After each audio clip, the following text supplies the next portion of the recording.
তো দর্শক, আপনারা এখানে দেখতে পাচ্ছেন এটা হচ্ছে গোলাপ ফুলের রাজ্য।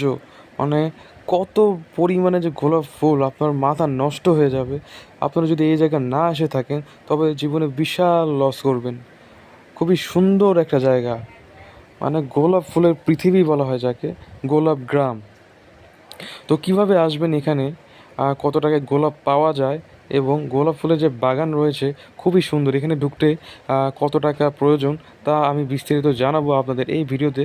ভিডিওটা একদম সম্পূর্ণ দেখবেন, খুবই সুন্দর চমৎকার। দেখছেন এখানে ভিউগুলো, কীভাবে যেতে হয়, এটা হচ্ছে এখান থেকে ঢুকতে হয়। তো ঢোকার সময় যে রাস্তাটা, তো আমি এখানে বিস্তারিত বলছি। তো ভিডিওটি শুরু করার আগে সবার কাছে রিকোয়েস্ট, ভিডিওটি একটি লাইক দিয়ে চ্যানেলটি সাবস্ক্রাইব করে সাথে সাথে থাকবেন। তো আপনারা বাংলাদেশের যেখানেই থাকেন প্রথমে আপনারা চলে যাবেন সাভার বিরুলিয়াতে। তো সাভার বিরুলিয়া গিয়ে সেখান থেকে আপনারা অটো নিয়ে নেবেন। তো অটোওয়ালাকে বলবেন যে গোলাপগ্রাম নিয়ে যাওয়ার জন্য। তো গোলাপগ্রাম আপনারা পৌঁছে যাবেন। আর গোলাপগ্রামে ঢুকতে কোনো টাকা লাগে না, আপনারা ফ্রি এন্ট্রি নিতে পারবেন।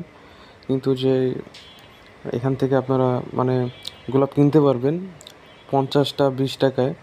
মানে এই যে এই ছড়াটা দেখতেছেন, মাত্র 20 টাকা আপনি নিতে পারবেন, খুবই কম মূল্যে। আর যে গোলাপের বাগানগুলো রয়েছে সেখানে আপনারা ঢুকতে পারবেন ফ্রিতে। অনেক অনেক ক্ষেত্রে আবার যারা বিক্রি করে তারা কিছু টাকা চার্জ করতে পারে, 50 টাকা পর্যন্ত। কিন্তু আমরা ফ্রিতে ঢুকেছি, এখানে ছবি তুলেছি, অনেক সুন্দর সময় কাটিয়েছি। দেখেন বাহারি রঙের সূর্যমুখী ফুলও আছে, অনেক ভালো লাগবে। অনেক সুন্দর একটা জায়গা, আপনারা না ঘুরলে অনেক বড় মিস করবেন। তো চলে যান, ঘুরে ঘুরে আসুন, খুব ভালো লাগবে। তো ভিডিওটি দেখে ভালো লাগলে অবশ্যই একটি লাইক দিয়ে চ্যানেলটি সাবস্ক্রাইব করবেন, এই ভালো ভালো ভিডিও আপনারা পেয়ে যাবেন। তো সবাই ভালো থাকবেন, আসসালামু আলাইকুম।